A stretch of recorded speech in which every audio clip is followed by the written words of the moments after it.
decades in this reading hobby. A lot of great stories that we've all just went through. But Mike, I'll let you go ahead and start it off. Well, first of all, thank you for inviting me over to see this spectacular example of what we can do and how reef keeping has literally got to this level where you have a reef in your house.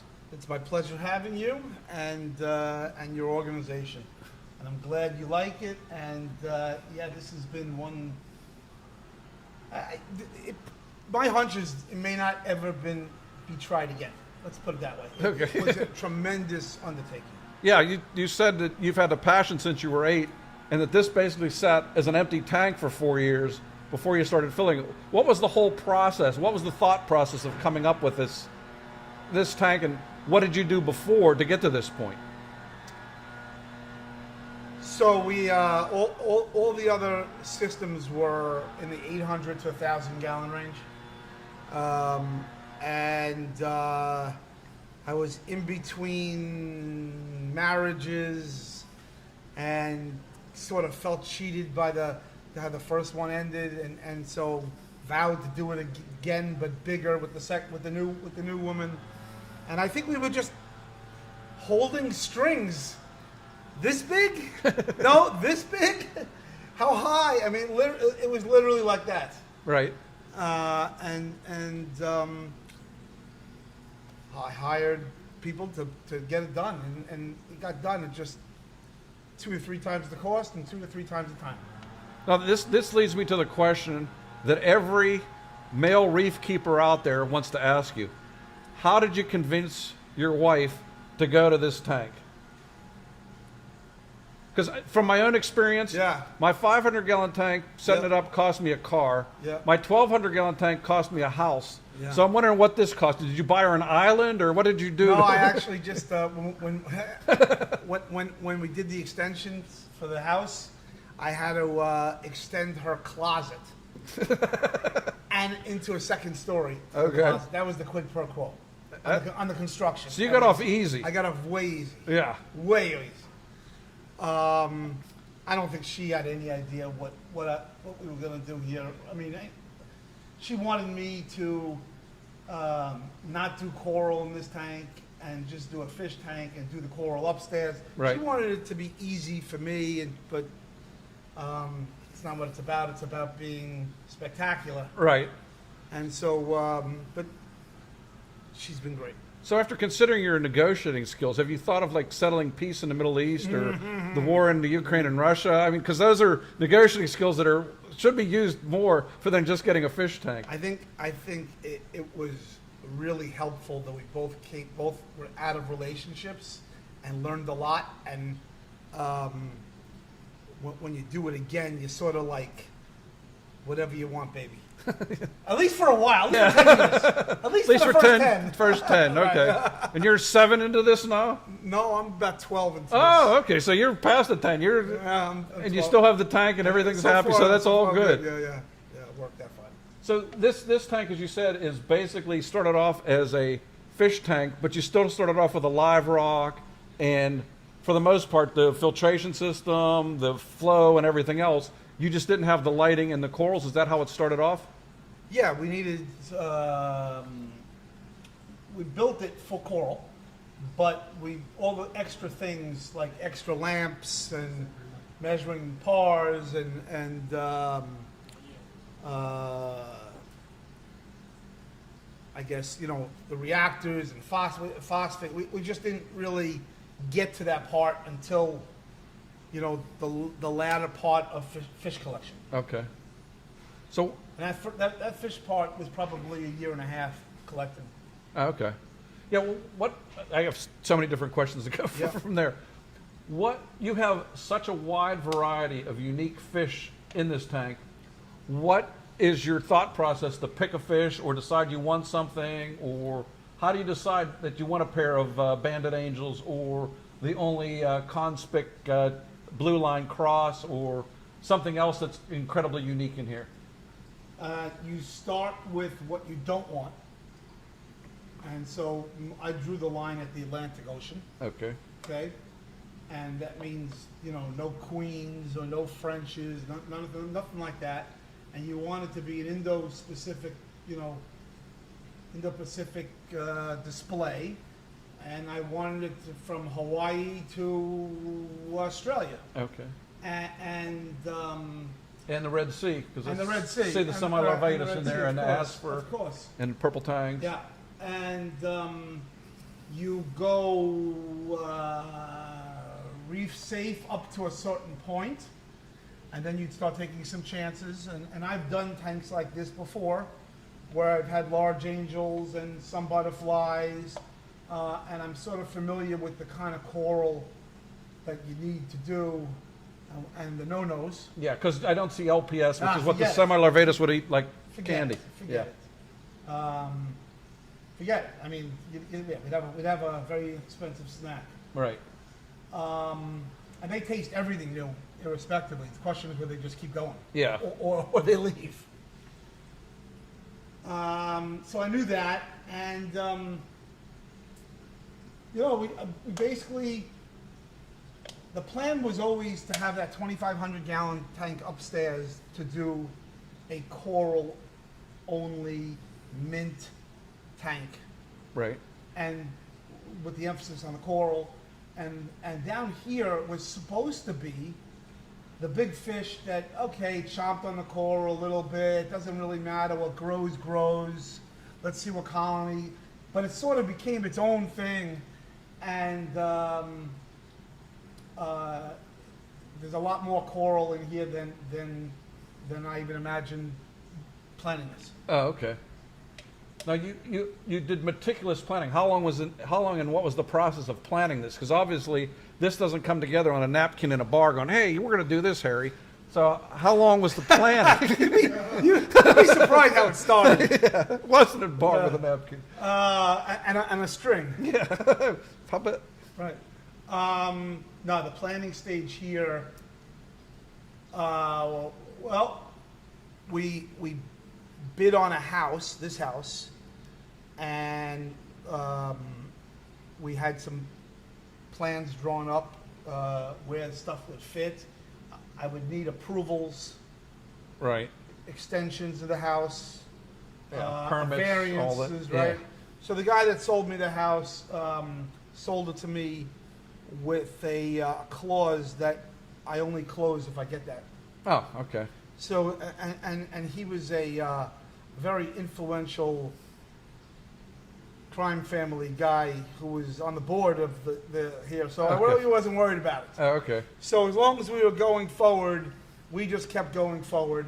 And so there was probably a good year and a half of plans being drawn up before I actually closed On the house. on the house. Okay, because you were planning the aquarium as part of the house and part of the whole project. Yes. And then you start construction after that. Yeah. Right. So this was when they did this extension, did all this. This was already built. Everything was designed in your mind. Yes. And then you had engineers and everything else come in Correct. and do everything. Correct. Because it is. Sand samples, that's a big deal. Yeah. I mean, I was just thinking of sink or not sink. Yeah, because this is obviously 17,000 pounds at Yeah. 10 pounds per gallon is 170,000 pounds. 20,000 pounds of Marco. Yeah. So 220,000 pounds. And yeah. I think it's about 250,000 pounds. I think that's about what it is. Yeah, in a relatively small area if you think Right, about it. Right. So yeah, that obviously took a fair amount of engineering work and architectural work to build this. Yep. Because this is basically over 3 stories. There's 2 stories underneath this, which you'll see in pictures, hopefully, Correct. is the article I'm going to be writing about this, that goes down and shows how elaborate this system is. Because what's nice is this system does not make a sound. There's That 200 gallon Makes more noise. More noise than this. Yeah, I mean, it's just so relaxing to do. So the next question is, you designed this initially as a fish system. What was your inspiration for doing the aquascaping? Because the aquascaping is spectacular because it's so open, yet there's so many hiding places that the fish are out all the time. Have you been diving somewhere where you saw this, or see it in a picture, or just in your mind's eye? So this aquascape was created by Joe and Laura, Oh, the original couple, oh, okay. and they came. We hired them to designed some things, and they came back with several drawings first. I like this, but I don't like this. Oh, so you want some combination or whatever. And then it literally a model in a cube. Okay, that was going to be my Plastic next cube. question. Yeah. How did you model this? Because Got in a little cube okay, with little marker rock chips. and the big difficulty is how do you do an aquascape where you can see on where you need all three sides? yeah, And that changes a lot of things. yeah, because you have to keep everything off the glass. You can only go to one wall in the back Correct, exactly. because there's Right. in like the little Bommy up here, compared with the big massive, is a nice accent.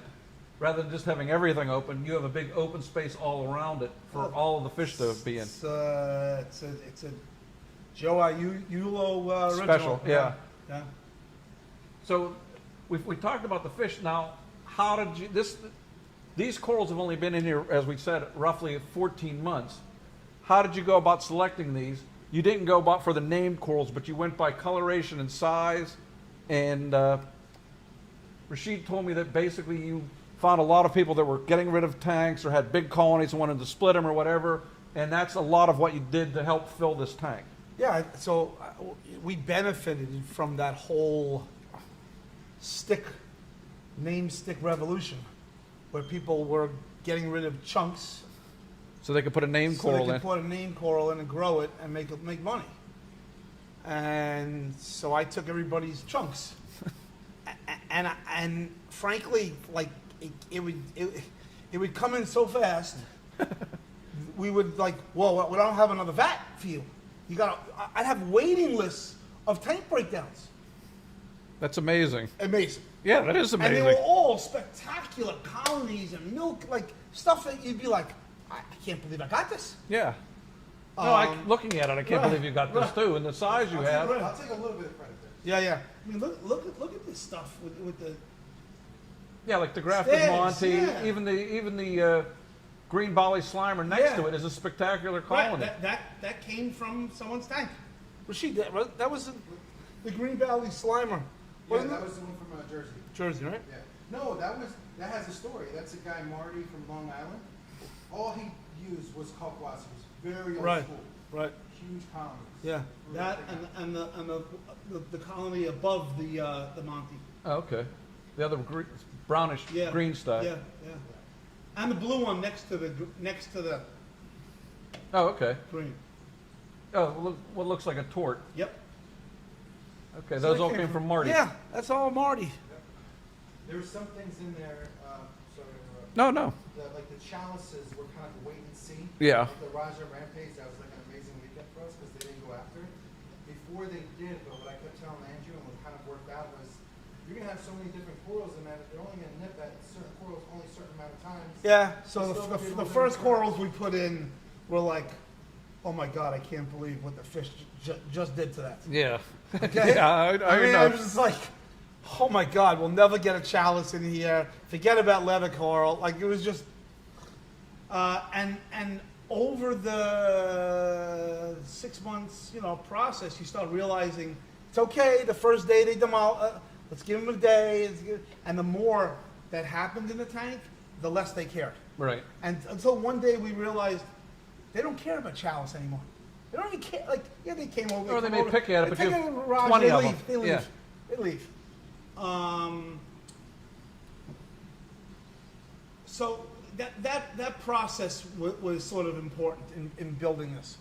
Yeah, because if you'd have put frags in here, they would have just disappeared. So Gone. you have frags that you're growing out and stuff in other smaller tanks. Correct. That you may put in here, but you may keep them where you can see them. Correct. Because in here they get kind of lost for the Correct. most part. You can't Correct. really see a red polyp in No, here. no. You see the whole colony. Correct. Now, And some of these pieces, I mean, some of the stories behind some of these pieces, other pieces, we went down to Orlando. the worldwide and top shelf. I had a private jet, Yep.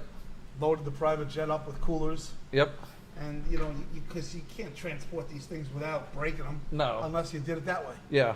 And so some of those pieces, that's the way to do it. Yeah, it definitely is. Now, when you bring them home, what's the process for quarantining them? Because obviously, as with fish, you have to quarantine everything. When you have a tank this size, you put something in that's a pest, you could wipe out the tank. Right. So, the stuff that comes from Worldwide and Top Shelf, I was a little less worried about pests and more about where am I going to put this monster? Right. Sometimes we created baffles. Remember, you get home late at night, you're not going for a dive like right away. So Yeah. they have to go somewhere temporarily. Right. So we create baffles, temporary baffles, in the lab. Right. We have 4 other vats where other pieces went, and then you go for a plan. And the plan is basically, if you don't know the tank, and there are fish in the tank, and you think that he's been adding a lot of fish, and you're worried about ick or velvet, we were waiting 45 days with coral in the back. Right. Just so you didn't introduce something to the Just fish. for the of the fish. coral. Forget about the coral disease. Right. In that time, we'd pick up the coral and look for flatworms and so forth. Yeah. But the issue was the fish. Now we are a little bit more lenient on that, especially if we know the person's tank, and if it doesn't have a big stony rock. Like if it's just aqua tissue, Right. not too worried about it. Right. It's the rock part that Yeah, comes that on a everything's rock. bad in it, what comes in it, yeah.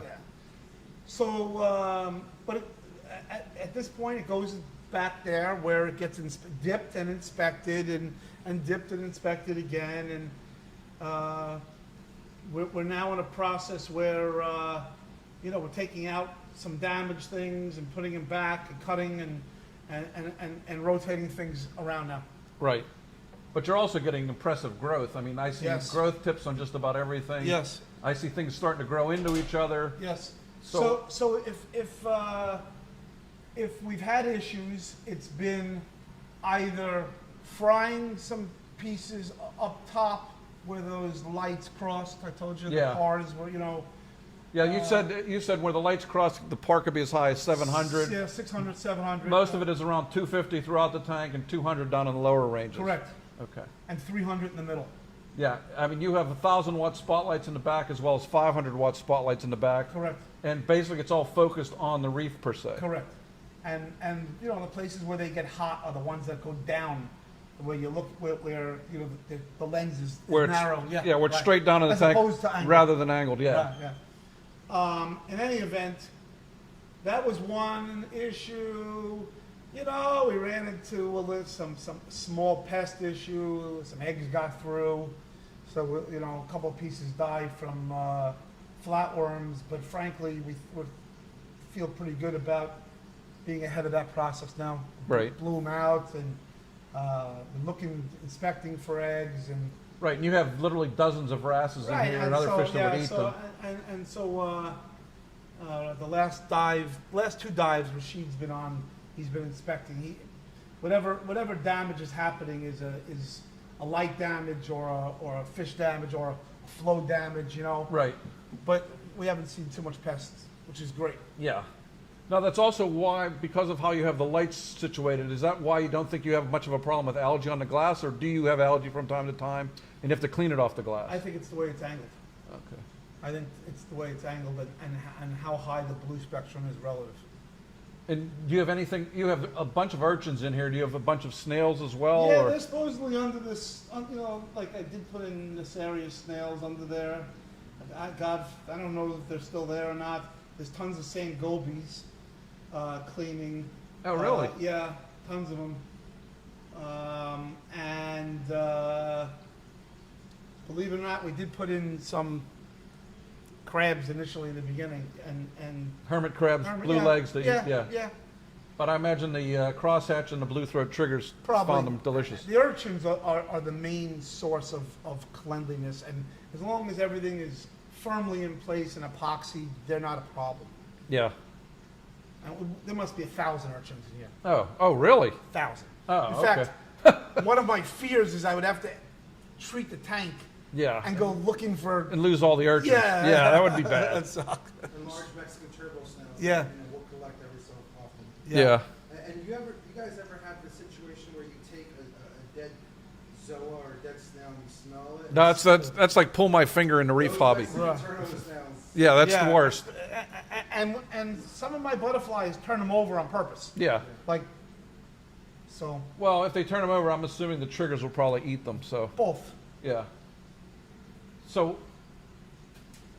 the next question is with flow. You have an incredible amount of flow in here. You can see it basically at the top, but you have those pipes at the back are 10-inch. Yep, they're blowing through the back. Yeah, blowing through the back along the These sides. guys are blowing down. I got these guys at the surface, and then I got the other stuff coming down at the reef and the middle hydro wizard, and a closed loop on the bottom. So you have, from what I could estimate, between 60 and 70 times the tank's volume and flow in it. Yes. So that's over 100,000 gallons per hour of flow in this tank. It's actually, you can calculate it, it's actually 1,300 gallons per minute. Yeah. What is that per hour? Per minute, per hour. Times 60. Yeah, times What's 60. 1,300 times 60? Just move the zeros to the bottom. It's like 70,000, 80,000. 80,000, yeah, which is an incredible amount. Now, the question, though, is... That does not include the hydro wizard, Oh, that does not include the hydro which wizard. is another, Okay. I think another 20,000. Okay. They have to turn off the hydro wizard. We turn it off When he goes in, Yeah. because it'll knock him over. It's definitely less stable. So that leads to the next question, though. Over the next, this tank is only 14 months old and starting to really grow in. Right. In another 14 months, Yep. a lot of these corals will have doubled in size Right. and cut the flow significantly and Yep. start accumulating detritus. Right. What are your plans for redoing the flow? We basically talked about what We you were talked thinking about it, and what it comes down to is either doing something in the corners somehow with smaller things where you can crisscross and just, bounce around, or the right thing probably to do, which we're considering is a smaller situation that comes down on a fiberglass, I guess, like robotic arm, Right. and can sweep the tank and sweep blow it in this direction. Right. Because the overflows are along the back and they're, Correct. literally a yard Correct. long. Correct. So, I mean, they have huge overflows, but the problem is you'd have to shut off the flow in the back, put those on to blow the detritus and everything to the back, because Correct. otherwise you're just going to be circling it. Correct. And if you did that, then you could clean these all out. Because my concern is over time, as these get bigger, you're going to start getting dead spots within these colonies. Correct. The only way that if you had something that came down and it hit there, Right. and it was at least a couple hours a day, and even if it retracted up, that would work. Yeah. Just because you have tremendous typhoon type of hydro wizard activity, or what's the name of the other company that Abyss? Abyss. They make similar pumps. Right. That you can chain link and Right. fly around. That doesn't mean that one coral doesn't get detritus on it. so Right. forth. Yeah, that would be my only concern with over time. Yep. Is getting detritus settling in these big colonies. Yep. Because as we all know, that detritus seems to be what kills a lot of these things Yes. as the bacteria builds up in Yeah. them. Totally. So you have obviously 500 or 600 fish in here or more. Well, Rashid and I were trying to figure that out yesterday. I didn't total them up. You didn't total them. Yeah, we're I did a probably quick right. total between 500 and Okay, 600. that's good. That's a good number. Now, how do you feed them so that they all stay as fat and healthy as they are? And then how do you keep the nutrients from getting totally out of control? Yeltsin makes them 5 to 6 pounds of frozen food a day. Okay. Starts in the morning. It's like a full flat of like 5 different foods. Okay. A full flat. So this is like a zoo feeding a Exactly, public aquarium tank. exactly. 5 pounds of food. 5-6 pounds of food, and we defrost it. We rinse it again, and then we put it in the refrigerator, and that's the food for the day. With the exception of the nori, which gets fed twice a day Okay. on PVC, Okay. literally off of a pole Oh, and a string, okay. It's high tech. high tech. Yep. And roll it up and roll it down. And the food is fed the same way on the pole there's a scooper, a little plastic scooper. Okay. And he puts it in, and he just goes out and just plops it. And they're all, because I've seen how well trained they are. Yeah. If you go to the back left corner, they're Yeah, all there they because that's wave them specifically from where he there, feeds them. But we like to plop it. We need to plop it over here to reach this jet, because this jet brings it down to the Fish that are at the bottom. Yeah, Okay. yeah. This one too. Okay. Are you due to feed? Are you due to feed? You want me to feed? Yeah. Why don't you feed it? Oh, you're gonna grab the dogs? Okay. Go feed first and grab the dogs. So you feed the fish. The fish obviously produce a significant amount of waste, which we'll talk about in a minute. Are you also feeding the corals as well? So Reefroids, I thought, and we some other actually don't things. use reef roids in this tank. We use Benepets. About Benepets, okay. And we just started doing that. A couple of spoonfuls a night, Oh, okay. every 3 nights. Oh, okay. But we've been adding amino acids, Okay. and that's really it in this tank. Have you seen any significant difference with feeding or not feeding amino acids, no amino acids?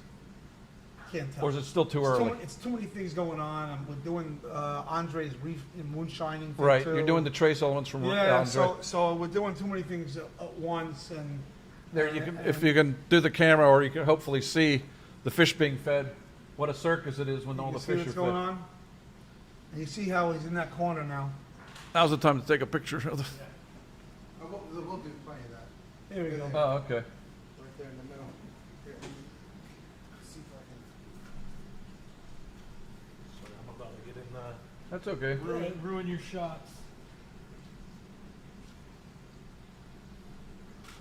This is, we have our own, clam Your own mussel mixture, yeah. mixture in there also.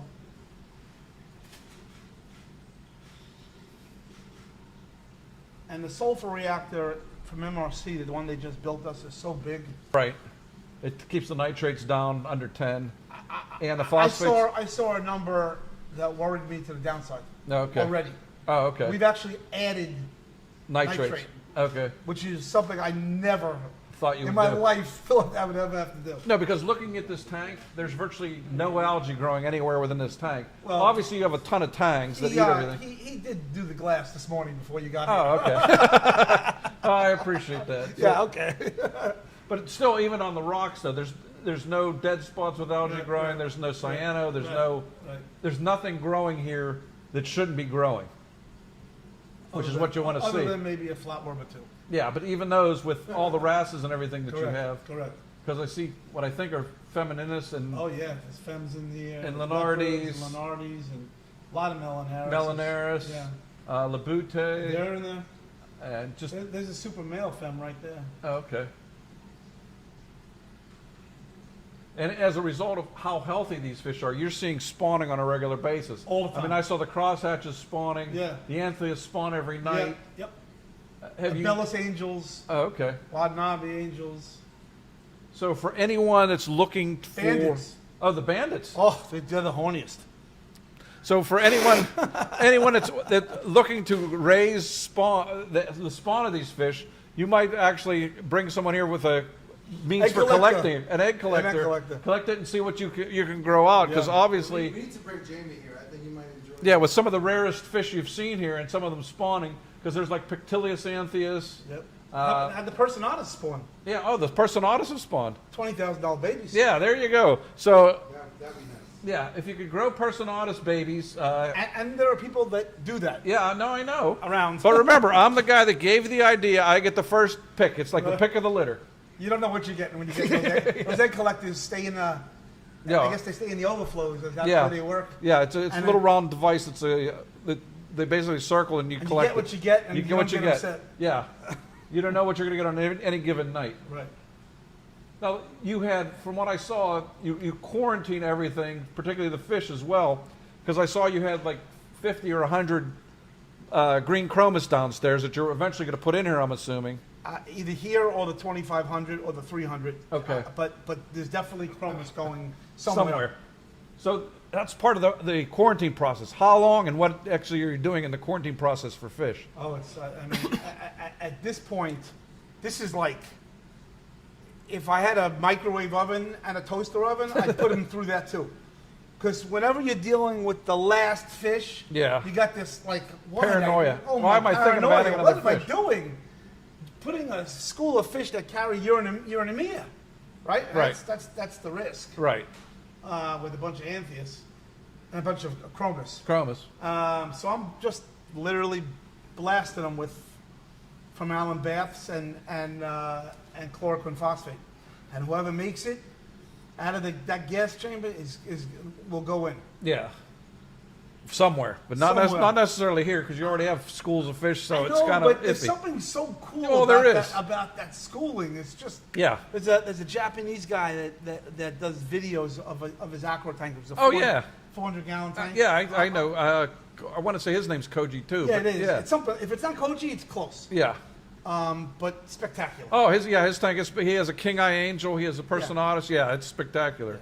No, but as I was suggesting in that back, if you put a couple big staghorns to fill in there, and then you have the green chromas diving in there at night or all the time, that would be spectacular too. Yeah, correct. I'm just thinking of things I'd like to see. Now, purposely no hippos in here. Yeah. People always ask me why no hippos. Because you don't like ick. That's one reason, but the better reason is I've seen Joe have to take his big ugly ones out of the tanks when they get big and ugly and Yeah. disgusting, and, Yeah. and their faces are falling off. And Yeah, well, that's why frecklies, and I don't want to do that. That's why one of the things I suggested to keep the tanks from getting a lateral line is putting some miracle mud somewhere in the system. Yeah. 'Cause like I said, I've How been much using how much mud do you think I need to make that effective? it. You're probably looking 300 pounds, 200 pounds, somewhere in that range. How big would that fit in a tank? You would put it in- you would put it- in a bucket Not in a bucket. Well, you could do it in a Trough? bucket, A but trough? a trough that just connects to the system. that just connects to the system. You could put light and chlorpin in there if you wanted, or you could just put some microfauna in and you'd grow copepods out of your ears. Right. I mean, that's the other benefit of it. It does grow, because you're not going to grow anything in here because something's going to eat it. Yeah, correct.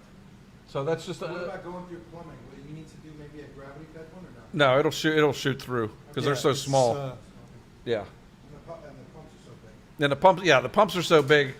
You might be able to do it with trays inside a sump, but Yeah. I don't know, I have to you have to make sure it doesn't fly all over the place. Once it settles down, it doesn't. Right, it stays packed. Yeah, but if you'd put it in trays, then it would make it much easier to clean and Correct. change over time. Correct. Because I'm all about making everything as easy as I Yep. can at this point. It's the Now, old- this tank is been up and settled. How much time do you have to spend on it now, or is it more just enjoying it for the most part, and only when there's problems do you have to spend time? I think the time is going up, not down, Oh, really? and the time tends to be like something fell or something. You have to go in there more. Okay. Something. Something fell or something's damaged or Damage, something? Yeah. Or something's burning Something's something getting else? sucked up now. The magnesium. Just more testing because there's so much more there. Right. Um, Personally, how much time do you spend putzing around with the tank? Because I know you're a hands-on guy. You're not someone that's saying, nah, I'm going to sleep today. No, I got testing to do, or I have to check this, or... putzing around is a matter of definition. Okay. But doing things on the it- tank that you enjoy versus doing things on the tank that you If have I'm to do. not doing them, I'm telling someone to do them. Okay. So I'm doing them from the sideline, Okay. and that time is like 80%, 85% time. Okay. We're also I refining just- the process, Drew. Yeah. Things are changing over time. Yeah. Yeah, because it's still basically a baby tank in terms of coral. I mean, Yeah. 14 months is still... Yeah. We're creating a coral care process. Yeah. Like, for example, we came here Sunday, and Andrew saw that the fish weren't doing well. We all of a sudden started testing ammonia and nitrate. That was in the back in the quarantine in the system. back, but yeah, even here, I feel like there's a process can be created where there's less that you have to do, where it's just kind of like, it's happening automatically. Look, the good thing is I started with Yeltsin and I, and then I had to bring Jonathan, and Michelle, and doing the diving, and now I have Rashid, and so this and Dunn. My staff is growing, Right. so that puts less pressure on me, Right. and it enables the high frequency stuff that needs to get done. Right, done on a regular Get basis. done on a You don't have regular to work, basis. right, which is the, Where if you just one or two guys, you don't get to it for 2 weeks and it gets worse. right, because That's been the big difference.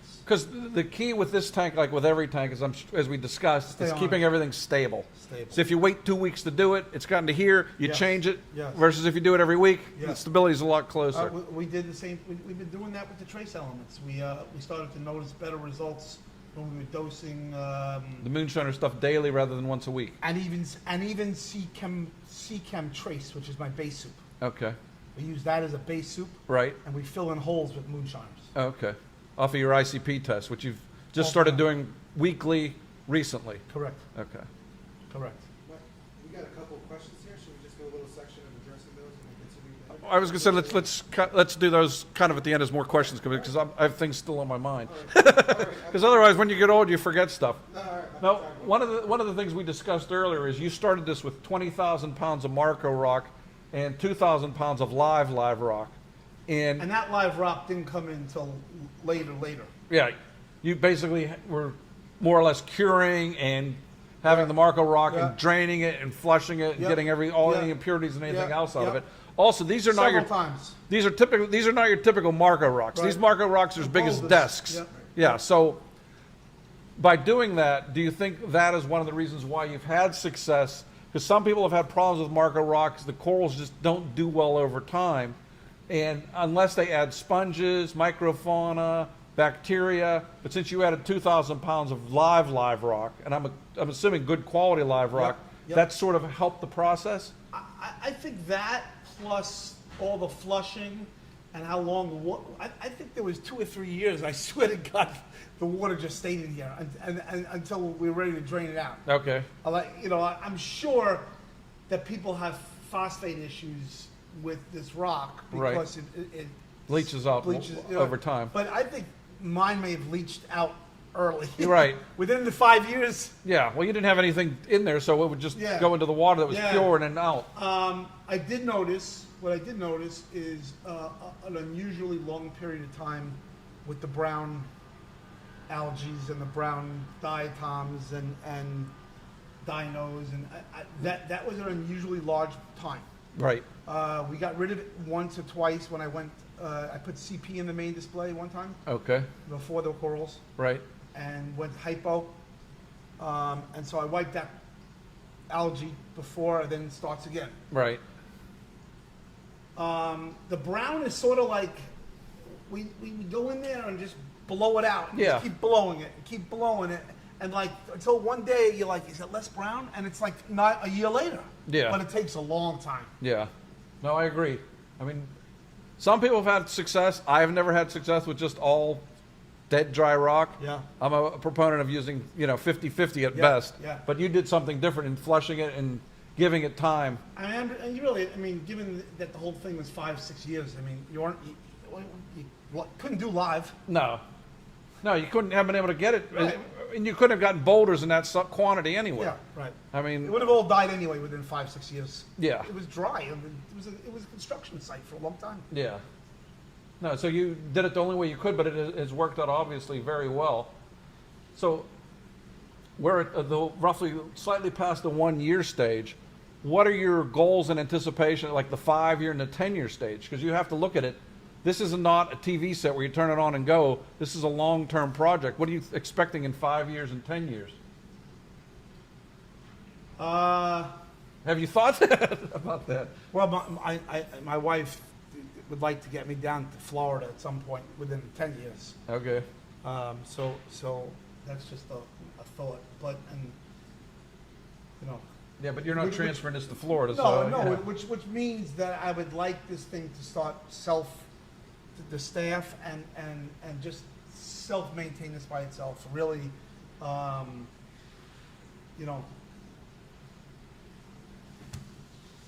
to do less. Okay. And enjoy. Right. That would be my goal Okay. in this system now. Right. Upstairs, but you have it bad 'cause upstairs is a whole nother story. Yeah, we're not showing you these, but he has 6 other tanks throughout the house, plus Yeah. countless quarantine tanks, countless holding tanks. I mean, we're talking 40 or 50 tanks in this house. Yeah. All told, or vats, or some kind of something holding water. So he has it bad. I mean, I thought I had it bad, but he has it worse than me. I So, got bitten by a so bug. honey, if you're watching this video, you see someone that has it worse than me. So, in my mind, this hobby, one of the fun aspects of this hobby is that there's always something to learn. So the question is, what have you learned from doing this, and what are you continuing to learn from this? I mean, That's I mean, what have I learned? I mean, certainly I've learned a lot about LED lighting, Okay. which, you know, frankly, when we started designing this system, we were talking about halides because no one would make a spotlight like yeah, you have. like this. Yeah. So learned a lot about LED lighting. So those are custom built lights you have? They're max spec commercials with custom ballasts. Okay.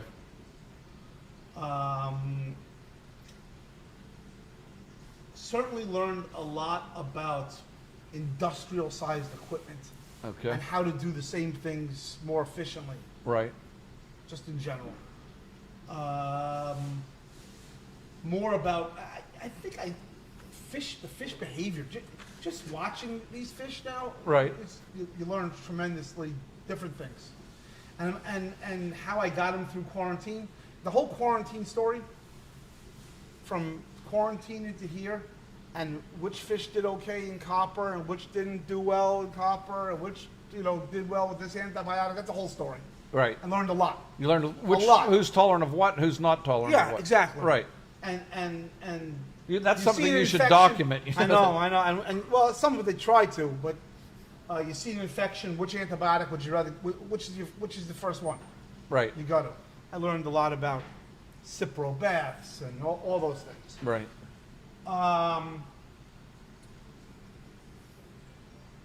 Now I'm learning a lot about coral bugs. No. Okay. So And how to manage them. How to manage them. So these are whatever I need to learn, and I learn. And if I get a jellyfish tank, I'm gonna learn about jellyfish. Well, this takes me back to, you started off with big tanks, but relatively small compared to this. How much of what you learned on the smaller tanks were you able to transfer to this, and how much of it did you throw out? Oh, I think 85% of the principles are all the same. Okay. Just On an can't- industrial scale. Just can't be executed the same way. Yeah. That's all. So learning that execution and understanding it, and how the big boys do it at big aquariums. Right. And you had Joe Yola to help you, who has a 20,000 gallon Yeah, tank. Joe helped us, and Speaking of other folks coming forward, like Dan, possibly, folks from, Chris Michaels from ATI, folks who are doing this on a large scale. Right. especially for the back here now. Oh, yeah. Coral care. Right. That's sort of the next generation now. We're going to be working on. Right.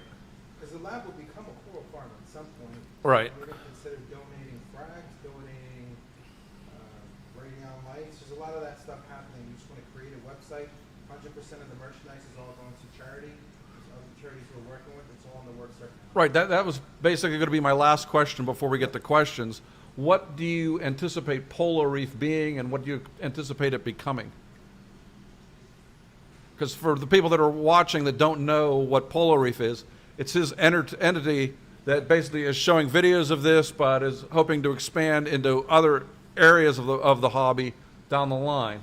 But just a little more specifics. I think Polo Reef's first goal will be to accumulate more and more astonishing content, to grow my subscriber base,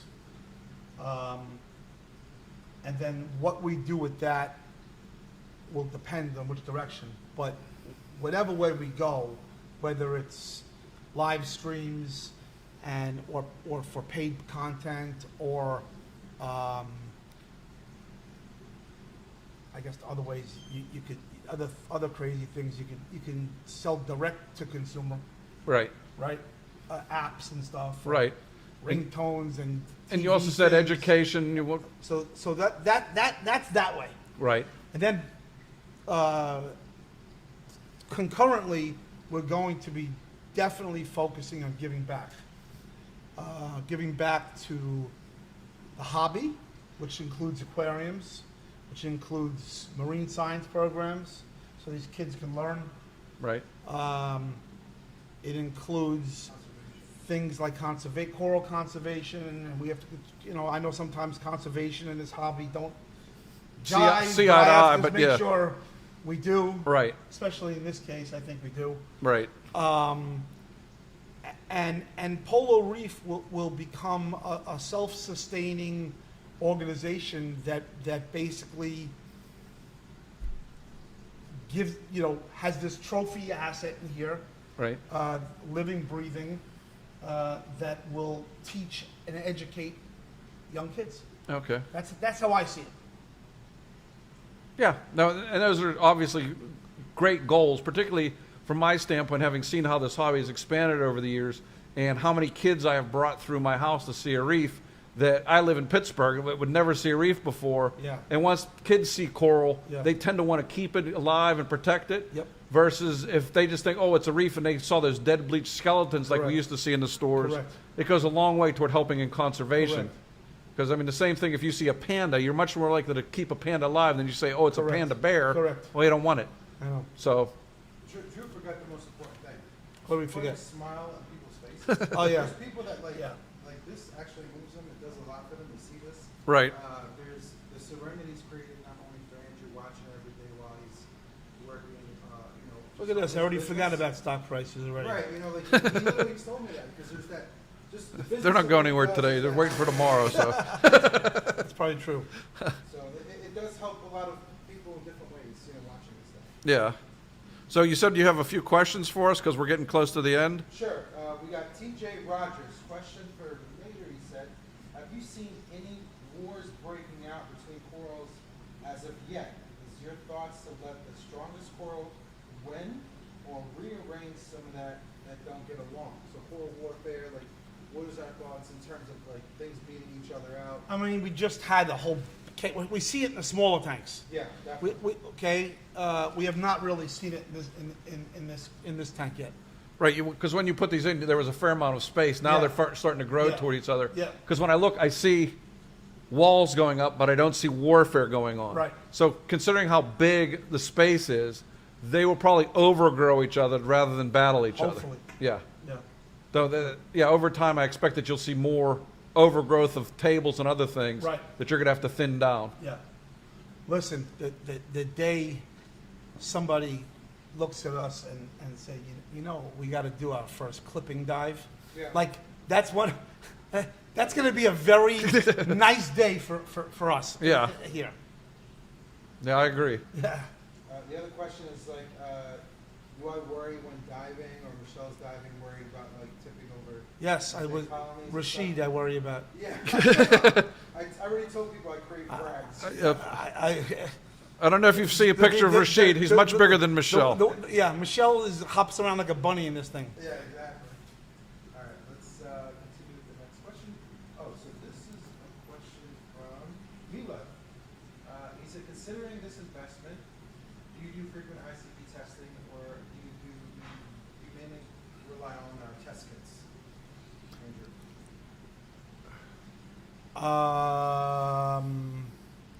I rely on our test kits, but I'm sort of on the.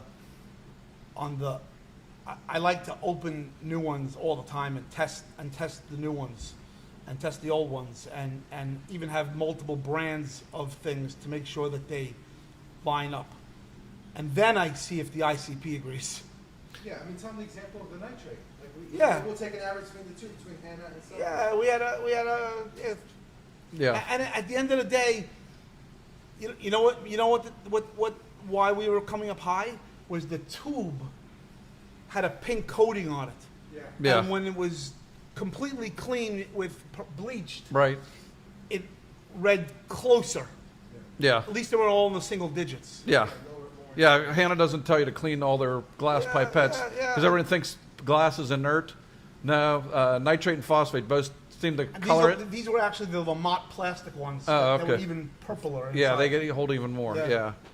No, because you test daily for alkalinity, calcium, magnesium, pH. You have a monitor downstairs that checks everything so you can see if something goes bad because you measure ORP and temperature and pH all the time. And then you said you're sending out ICP tests weekly now. Yep, weekly now. So, I mean, they do significant testing. Obviously, with this kind of investment, you don't want your alkalinity to suddenly plummet or your calcium levels to suddenly change. So at the rate these organisms are consuming those components, you have to test on a very regular, and I'm surprised you're not testing like alkalinity and calcium twice a day. We are. Oh, okay. Not as much calcium, but the alkalinity he tests twice a day. Okay. And it's the first test he runs when he's here. Yeah. And it's the same person, the majority of testing is done by us. Okay. Andrew will test just in case he wants to see something. And, you know, like Bob Stark was here during the Long Island Reef Associated Fair. And he mentioned, like, a lot of people don't read the fine print of instructions. He said, like, for example, when you're dripping, as soon as you see that color change, that's your number. Yeah. A lot of people will continue to drip, Dark thinking color. they need it to be dark color, and they're not reading it right. But at the end of the day, as long as it's the same person using the same method, you're kind of ballparking the trend. Well, the other thing people that don't take, I see color differently than you see it. The lights in there are So, different than the lights in and here. where you do it, if you do it in sunlight versus you do it Yeah. under fluorescence, it's a whole totally different test. 100%. So you have to do it the same time, in the same location, and even then, if you do it dripping sideways versus dripping up and down, you change the size of the drop, that will change things. There's so many variables with this. You hold it up to a light one way versus another way. Yeah. It's crazy. And as you get older, your eyesight is as good. You go, is this pink or you're pink? You know, you're asking somebody, which is pinker? Or the worst are the ones where you have to put the color down next to a color chart. I wasn't talking to you, Color charts. Alexa. But the color charts, okay, is it this pink or is it this pink? And you're looking down at it. You're like, I don't know. Yeah. You're bringing three people, and then three people, and you get four opinions. No, it could It be. might be 0.1 or it might be 0.05. Yeah, and that brings you, doesn't matter. I don't think a lot of those that do the color charts matter that much, but what you want more is consistency. And obviously on a tank like this, you want extreme consistency. You don't want things, but obviously you'd have to have a huge change to get a big drop in something. Yeah. But you still don't want That's that. the one thing, man. I can change the carbon reactor in here and the GFO reactor all in once. Okay? Yep. And not see much change. I change it in there, I gotta get an acro bleaching because my phosphate's gonna get dropped like quickly. Yeah, and your alkalinity is going to drop with it. Right, with it. Yep. It's like the Titanic movie. You're not going to do anything quick. You're not gonna do anything quick in here. No. No. But that's good and bad. Exactly.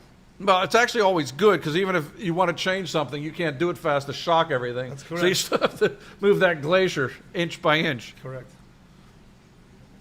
Any more questions? Because we're almost done at 3. Yep, we have another question here. With the coral, with the cost of energy these days, are you noticing anything in the bills change? You know, in terms of like just more, you know, price of energy is going up. But I know what your answer is going to be. My labor's going up way faster than my energy costs. You're looking, Yeah. I got a lot of people working here again. yeah. TJ Rogers, how much nori do we bring in per month? Say it again? What was the The question? nori that Yeltsin- How much does he bring in per How many month? packs do we use? Like 10 of those things? The thick half slicers. Yep. The thick half slicers that Okay. like look like a bunch of money. Right. I'd say we go through one of those every 2 days. So we bring in, So you're going through a pound a day. yeah, Okay. I would say about Yeah, so about a pound a nori. day of nori. That sounds right. Yeah. Okay. No, and if you guys are looking at these fish, there's not a skinny, emaciated fish. Well, there may be one I saw, but other than that, Where is Yeltsin? He should do a nori feed. Okay, I'll let him know. Alright, I think that's... Oh yeah, so, alright, so Roger Bowles, how much of the ratio is culture compared to direct out of the ocean? So, like, wild versus culture? he basically didn't do any wild for the most part. You got all cultured from people's tanks and stuff. On the corals. Yeah, Some on of the those, corals. Like, Yeah, the fish have to come from the wild. I mean, you're not Right. going to get.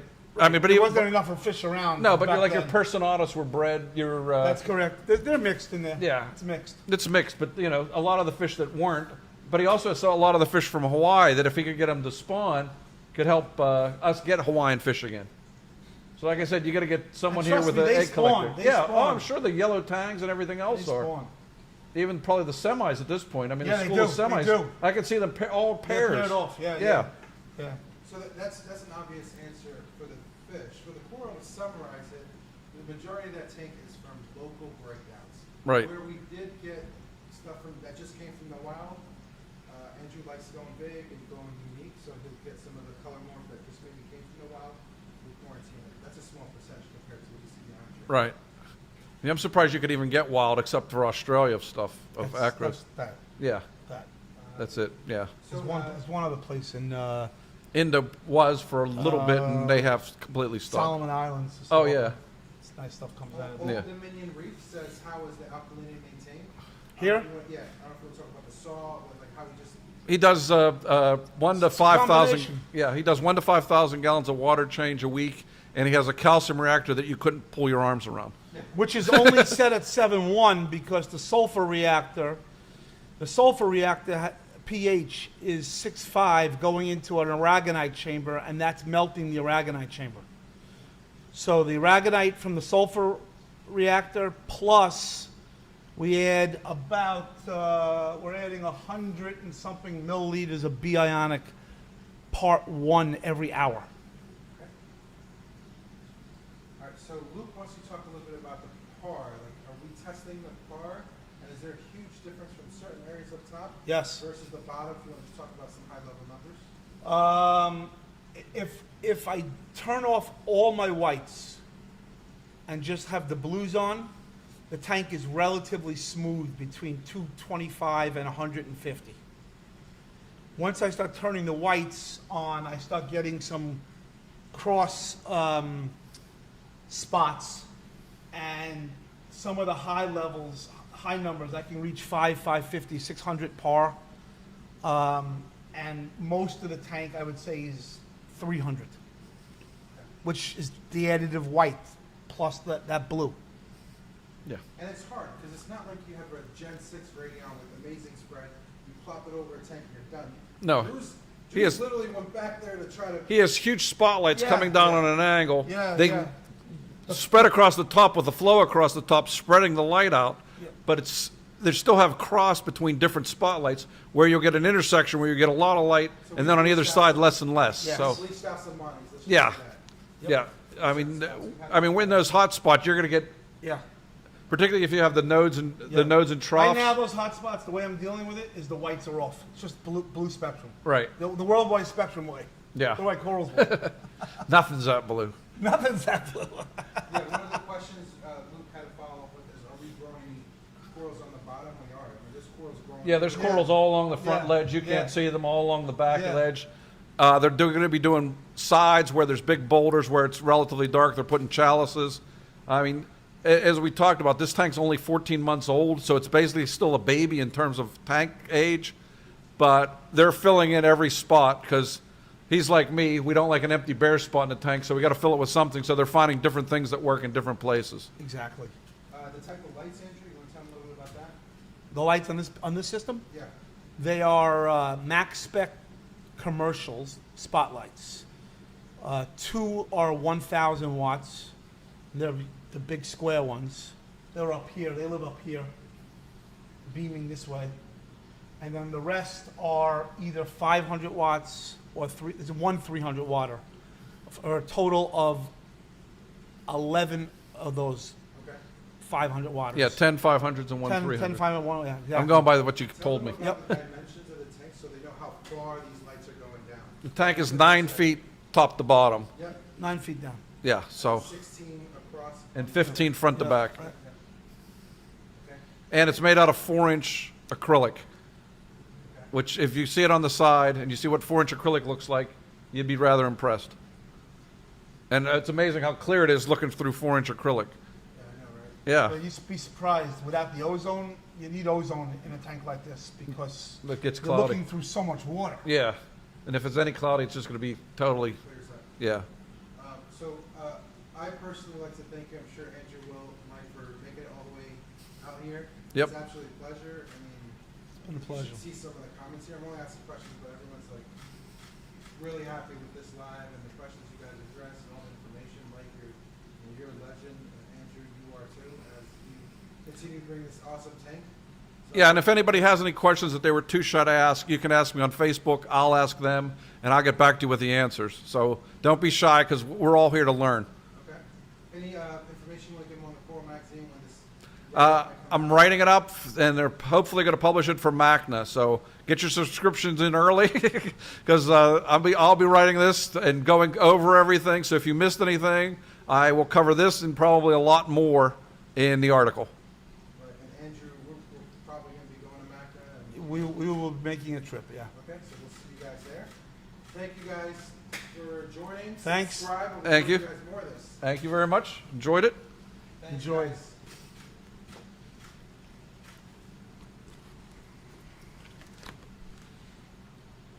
Hope I didn't throw you any curveballs or anything. No, I loved it. I thought you had a sense of humor. That's why I asked you the wife question.